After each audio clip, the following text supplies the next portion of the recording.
Et donc le gros intérêt de ces systèmes-là, c'est que vous avez un retour sur investissement rapide.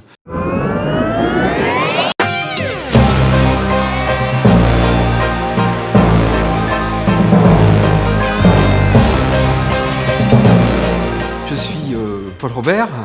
J'ai travaillé pendant une trentaine d'années dans les technologies RFID, notamment les 22 dernières années, les technologies RFID de sécurité. Alors ce que je propose en tant que consultant, c'est une expertise sur les solutions du marché par rapport aux besoins des clients. Il y a beaucoup de normes, il y a beaucoup de certifications, de qualifications, d'offres multiples et il est parfois complexe de s'y retrouver. On va d'abord analyser ce que vous avez aujourd'hui, comment vous pouvez le faire évoluer, plus de sécurité, plus d'applications, pouvoir avoir qu'un seul badge pour aller au restaurant, prendre un café, réserver une voiture et éventuellement bien sûr faire du contrôle d'accès mais d'autres applications, e-service, photocopieur, etc. Et donc faire une photographie de ce que vous avez aujourd'hui et vous montrer une photographie de ce que vous aurez prochainement et par quelles étapes vous allez passer.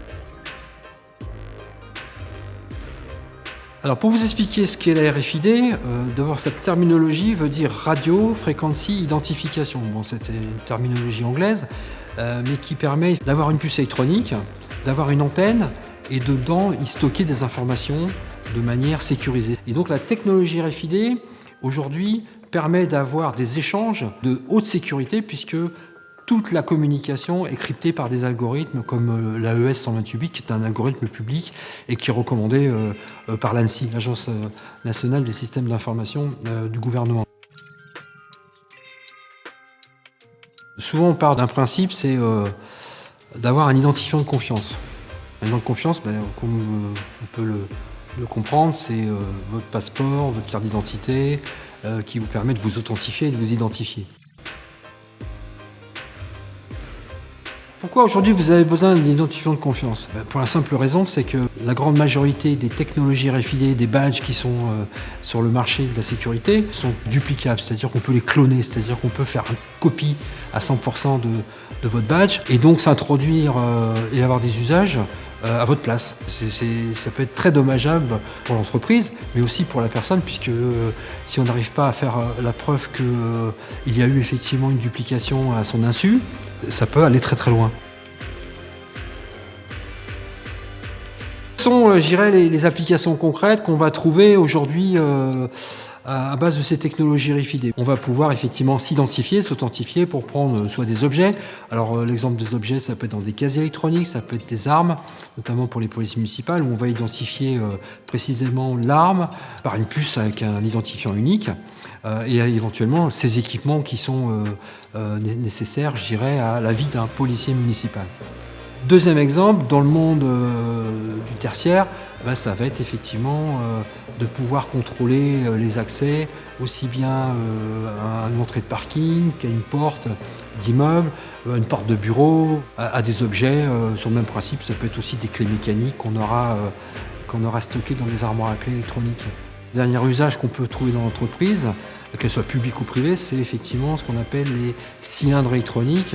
Donc on va remplacer un cylindre mécanique sur une porte, on va mettre à la place d'une clé une tête de lecture RFID avec des droits d'accès qu'on va pouvoir gérer à distance et qui vont permettre à l'utilisateur de rentrer sur telle ou telle porte, qui est la porte de son bureau ou la porte d'une réserve dont il a un usage régulier.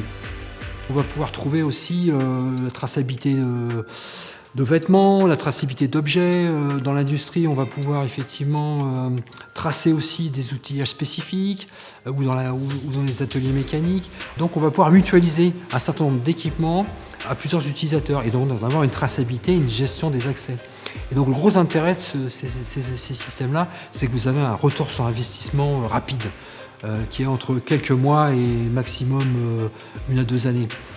Quand on parle de retour sur investissement, c'est-à-dire que l'économie que vous allez générer à partir du moment où vous allez mettre en place cet équipement, une économie de gestion, une économie d'erreurs, de recherche d'objets, de clés, etc.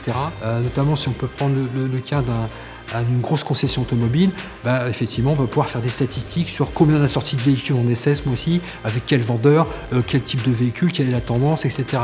Donc on a Une gestion fine qui ne s'arrête pas uniquement à la gestion des droits et des historiques, mais aussi derrière une analyse sur des scénarios ou sur des comportements par rapport à des équipements ou par rapport à des prestataires. C'est vraiment ce qu'on appelle dans notre terminologie le key management, parce qu'on va manager des clés, mais aussi, on le voit, des objets. Faire le bon choix nécessite une expertise. Ma mission aujourd'hui, vous accompagner dans l'analyse de vos besoins et co-construire ensemble une solution qui vous ressemble.